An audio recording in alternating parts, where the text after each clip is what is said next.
So today I want to take you inside a moment that is reshaping the Middle East in real time. A moment that most people do not even realize is happening. A moment that is more powerful than any military invasion could ever be. Because America is not invading Iran militarily. America is doing something far more effective. America is strangling Iran's economy. America is suffocating Iran through sanctions and blockade. And here is the question that no one is asking, and I want you to really think about this. If America is blockading Iran economically, if America has cut Iran off from global trade, if America has frozen Iran's oil exports, then why has Iran not yet collapsed? Why does Iran still exist? Why does Iran still project power regionally? Why are Iran's proxy forces still active? Why has Iran not simply surrendered to American pressure? And the answer to that question reveals something profound about modern economic warfare. It reveals that economic blockade, even when almost completely effective, has limits. A nation can survive economic blockade if it has access to alternative trade partners. A nation can survive sanctions if it has willing allies. A nation can resist American economic pressure if it has the will to endure suffering. Iran has discovered all of this. Iran has learned how to survive American blockade. And that is the real story. America thought it could suffocate Iran through economic pressure. But Iran is learning to breathe through alternative channels. And as Iran learns, America's economic weapon becomes less effective. Now, I know what you're thinking. This sounds like I'm saying sanctions don't work. But let me walk you through the analytical framework I use to understand these situations. I call it economic coercion analysis, and it has three pillars. First, I look at the choke points. What trade flows are being blocked? What is essential for the target nation's survival? What cannot be replaced? Second, I look at alternative sources. Does the target nation have access to alternative suppliers? Can it get what it needs from somewhere else? Can it route around the blockade? Third, I look at willingness to suffer. Can the target population endure economic pain? Will the government remain stable under sanctions pressure? Or does the population's will break before the government collapses? Now, I want you to understand something very important. Economic blockade is not a clean weapon. Economic blockade causes suffering. Economic blockade kills people. People die from lack of medicine. People starve. People freeze in winter from lack of heat. These are not abstract concepts. Economic blockade has human cost. But in strategic analysis, we have to separate moral questions from structural questions. Morally, sanctions are brutal. Structurally, sanctions have limits. And understanding those limits is essential to understanding what is actually happening in Iran. So let's apply this framework. Let's look at what America is actually blockading. Let's look at what Iran is doing to survive. And let's see what the structure tells us about who is winning. Let's start with America. What does America say it wants? America says it wants to force Iran to abandon its nuclear program. America says it wants to deter Iranian regional aggression. America says it wants to pressure Iran into compliance with international agreements. That is the official narrative. That is what appears in policy statements. Now, what does America actually want? America wants to inflict enough economic pain on Iran that Iran's government collapses, or Iran's people rebel against their government, or Iran capitulates to American demands. America's actual strategy is called maximum pressure. Maximum pressure means maximum economic pain. Maximum pressure means trying to destroy Iran's economy completely, not to negotiate with Iran, but to break Iran, to make Iran so desperate that Iran has no choice but to surrender. This is not negotiation. This is warfare, economic warfare, but it is warfare nonetheless. Now flip the lens. What does Iran say it wants? Iran says it wants to be recognized as a regional power. Iran says it wants to maintain its independence. Iran says it wants to develop its economy. That is the public position. Now, what does Iran actually want? Iran wants to survive American blockade. Iran wants to find alternative trade partners. Iran wants to circumvent sanctions. Iran wants to prove that America's economic weapon is not as powerful as America thinks. Iran's actual strategy is called resistance economy. Resistance economy means learning to produce domestically what you can no longer import. It means finding illegal trade routes. It means accepting lower living standards as the price of independence. It means enduring pain rather than surrender. Iran has made a strategic choice. Iran will suffer economic pain rather than abandon its independence and bow to American pressure. Now here's where the game becomes very clear. What exactly is America blockading? America has sanctioned Iran's oil exports. Iran's oil is Iran's primary export. Iran sells oil and uses revenue to import food, medicine, technology. Without oil sales, Iran cannot import. Without imports, Iran's economy collapses. America has frozen Iran's access to the global financial system. Iran cannot easily move money internationally. Iran cannot do international business. Iran is cut off. America has sanctioned Iranian banks. Iranian companies cannot easily get credit. American companies cannot do business with Iran. American allies are pressured not to trade with Iran. The blockade is comprehensive. The blockade is suffocating. But the blockade is not perfect. Iran has found workarounds. Let's start with the foundational reality.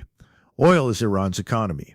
Oil sales are 80% plus of Iran's foreign exchange. Without oil revenue, Iran cannot import anything. Iran cannot function. America targeting Iran's oil is strategically correct. But here is the problem. Oil is also a commodity that is internationally traded. Iran's oil is not unique. The world does not stop when Iran's oil is sanctioned. Buyers simply buy oil from other sources, but Iran's oil is still valuable. Someone will buy it. China will buy it. India will buy it. They will buy it at a discount. They will buy it through intermediaries. They will buy it illegally. But they will buy it, and Iran gets revenue. So America's blockade of oil is effective at reducing Iran's revenue. But the blockade is not complete. Iran is still selling oil. Revenue is lower, but not zero. Now let's look at the structural facts, the unchangeable realities that constrain what's possible. Here is the second structural reality. America cannot blockade Iran's trade with every nation on earth. China trades with Iran. Russia trades with Iran. India trades with Iran. These nations are large enough that they do not care about American pressure. They are strategic enough that they benefit from helping Iran circumvent sanctions. So Iran can import essential goods from these nations, not as much as before, not as cheaply as before, but enough to survive. Iran can import food from China and Russia. Iran can import medicine from India.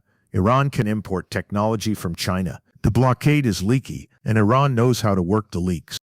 Here is the third structural reality. Sanctions work best in the short term.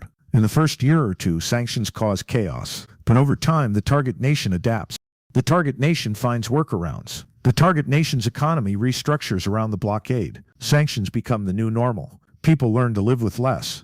Economic activity persists in different forms. After enough time, sanctions become less effective. Not completely ineffective, but less effective than they were.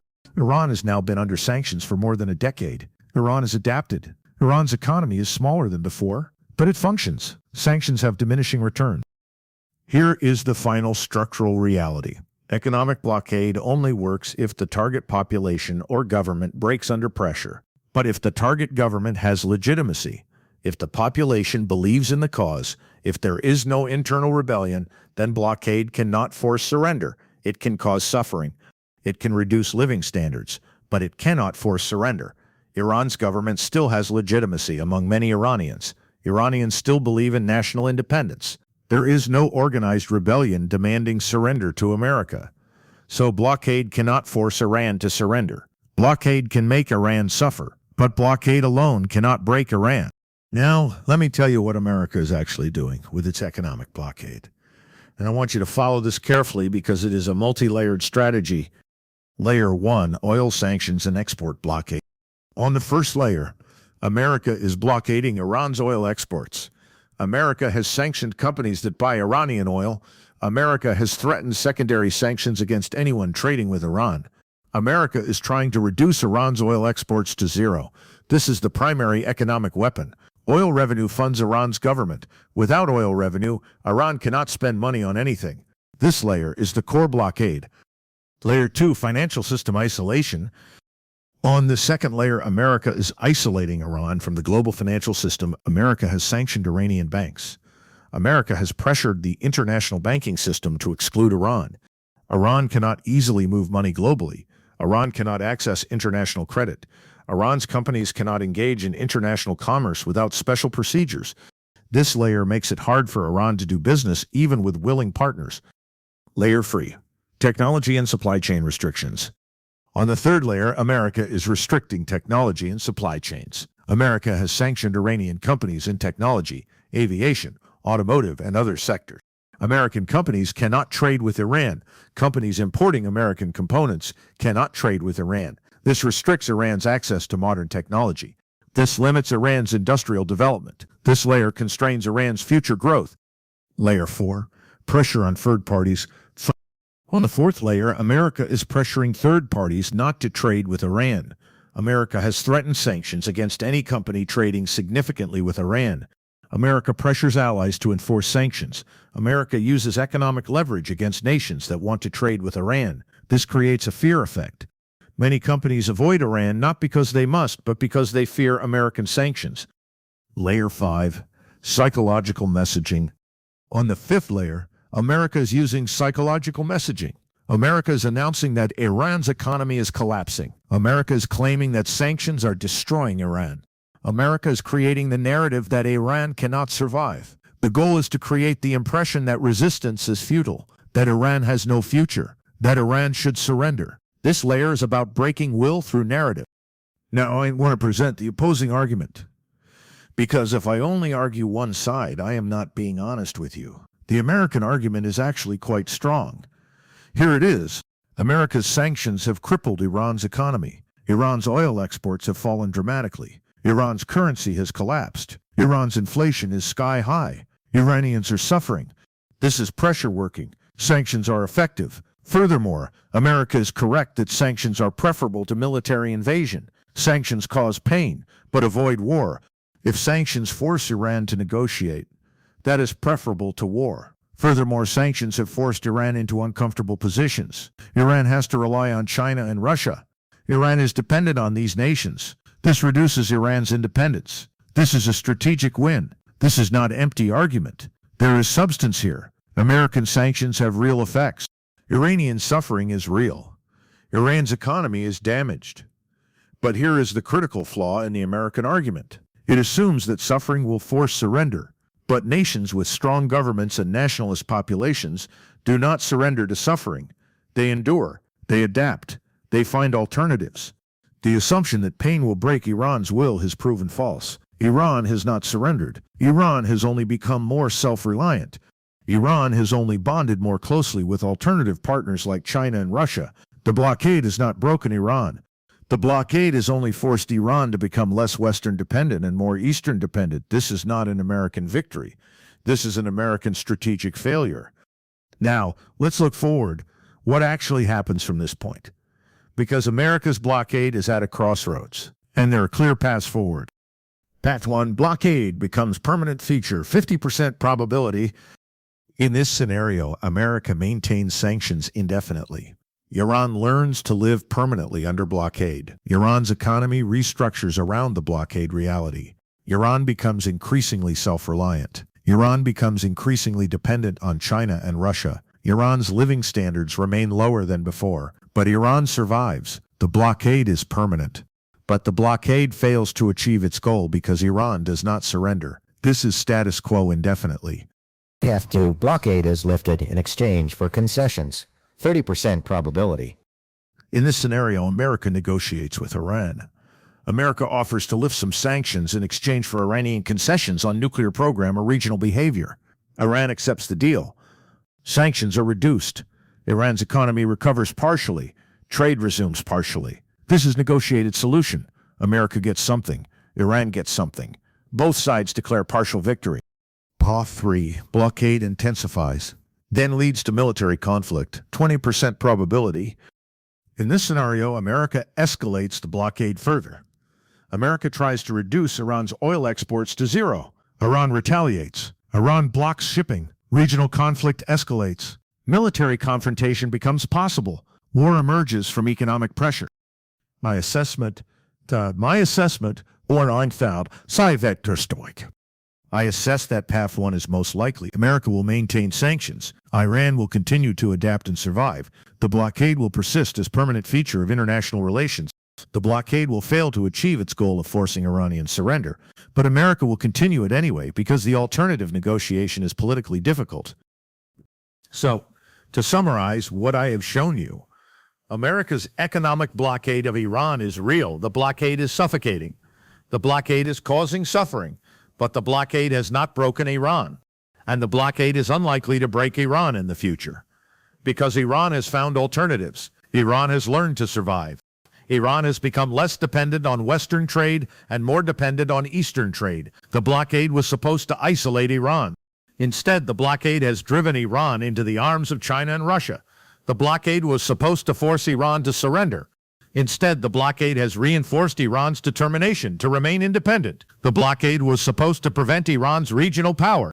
Instead, Iran continues to project power regionally through proxy forces that do not depend on trade, but on military organization. The blockade has failed in its primary objective. But America continues it because stopping would mean admitting failure. And that is the real story. America is trapped in a strategy that is not working but cannot be easily abandoned. Thank you for watching. If this analysis gave you something meaningful to consider, please subscribe to the channel, hit the like button, and share this with someone who understands that economic weapons have limits. Leave a comment below and tell me whether you think America will eventually lift sanctions or whether America will maintain this blockade indefinitely. That choice will determine Iran's future.